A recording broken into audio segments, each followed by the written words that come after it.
आरपीटीवी news की खबरें पाने के लिए लाल कलर का सब्सक्राइब बटन दबाइए, साथ ही नोटिफिकेशन। सिंधवा ग्रामीण पुलिस ने सनसनीखेज अंधे कत्ल का 72 घंटे में किया पर्दाफाश। पूर्व सरपंच द्वारा 3 लाख रुपए की सुपारी देकर रची जघन्य हत्या की साजिश, 4 आरोपी गिरफ्तार। बड़वानी जिले की सिंधवा ग्रामीण पुलिस द्वारा एक सनसनीखेज हत्या का खुलासा किया है, जिसमें 4 आरोपियों को गिरफ्तार किया है।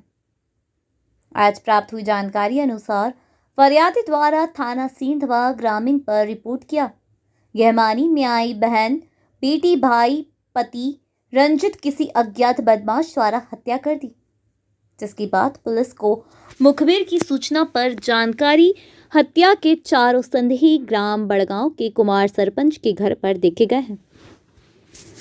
सूचना पर तत्काल पुलिस टीम द्वारा पहुंचकर घेराबंदी कर संदेही कुमार पिता लिमचिया निवासी बड़गांव, सुनील निवासी ग्राम बड़गांव, रवि निवासी हर्षनगर सेंधवा, दीपू उर्फ दीपक निवासी हर्षनगर सेंधवा को पकड़ा गया, जिनसे मनोवैज्ञानिक तरीके से पूछताछ करते तीनों आरोपियों ने 1-1 लाख रुपए की सुपारी की बात कर हत्या करने की बात स्वीकार की है।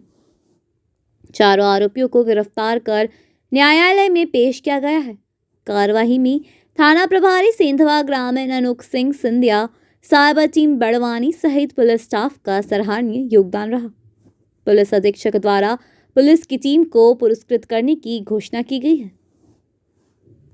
सुबह थाने पर सूचना प्राप्त हुई कि एक महिला घर के बाहर मृत अवस्था में, उसका भाई रिपोर्ट करने आया था कि मेहमानी में मेरी बहन आई है जिसकी किसी अज्ञात व्यक्ति ने हत्या कर दी। गंभीरता को देखते हुए थाना प्रभारी और मेरे द्वारा तत्काल घटनास्थल पर जाया गया। वहाँ पर मृतिका को देखकर स्पष्ट हो गया कि इसकी किसी वस्तु के द्वारा सर पर मार के हत्या कर दी गई। इसे अपराध को पंजीबद्ध किया गया और विवेचना में लिया गया। विवेचना में मुखबिरों को हमारे द्वारा बताया गया कि इसके बारे में हमें इंफॉर्मेशन कैसे भी करके पता करना है, जिसमें कुछ दिनों बाद हमें संदेही के बारे में पता चला जो पूर्व सरपंच कुमार के घर पे इकट्ठे होने वाले थे। घेराबंदी करके उन्हें पकड़ा। पकड़ने के बाद पूछताछ करने पर उनके द्वारा बताया गया कि कुमार सरपंच जो पूर्व सरपंच है उसके द्वारा उन्हें तीनों आरोपियों को 1 लाख रुपये देने की बात की और हत्या करने की बात उनके द्वारा स्वीकार की। इसमें किस महिला की हत्या करने की सुपारी दी गई थी? इसमें जब हमारे द्वारा पूछताछ की गई तो एक एंगल निकल के सामने आया कि मृतिका की बजाय मृतिका की भतीजी बानूबाई को ये मारना चाहते थे और बानूबाई को मारने की सुपारी दी थी, परंतु जिस जगह पर बानूबाई को सोना चाहिए था, जहां वो लगातार सोते आ रही थी, वहां पर मृतिका सोई थी उस रात को। इस वजह से आरोपियों ने उसे बानूबाई समझकर सिर पे वार किया और उससे उसकी मृत्यु। सर, क्यों हत्या करवाना चाह रहा था, किस कारण से उसने सुपारी दी थी?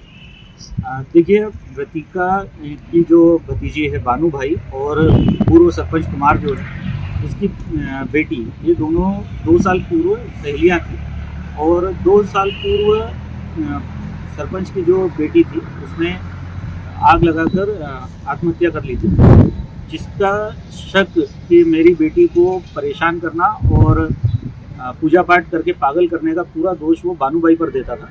इसी गुस्से में और इसी बात को लेकर उसने बानूबाई की हत्या करने का षड्यंत्र किया। तो सर कह सकते हैं कि ये बानूबाई को दयान समझता था इस उद्देश्य से इसमें? ऐसा कहा जा सकता है कि ये पूजा पाठ करके जो है और जादू टोना करके टोटका करके मेरी बेटी को उसने पागल कर दिया और इसी के कारण उसने आग लगाकर आत्महत्या की। सर, बूटीबाई की हत्या किस तरह की गई, किस हथियार से उसको मारा गया? ये जलाने वाली एक लकड़ी होती है, उसको करीब 4 फीट की एक लकड़ी है, उसके द्वारा सिर पे वार करके उसकी हत्या की गई। सर, ये अपराधियों के कोई पूर्व रिकॉर्ड होंगे? इसमें कुमार के विरुद्ध आपराधिक रिकॉर्ड प्राप्त हुए हैं। ये पूर्व सरपंच है, फिलहाल में सरपंच पति भी है ये, तो इसके खिलाफ में पूर्व के 2004 से लेकर 2021 तक लगातार अपराध पंजीबद्ध हो रहे हैं।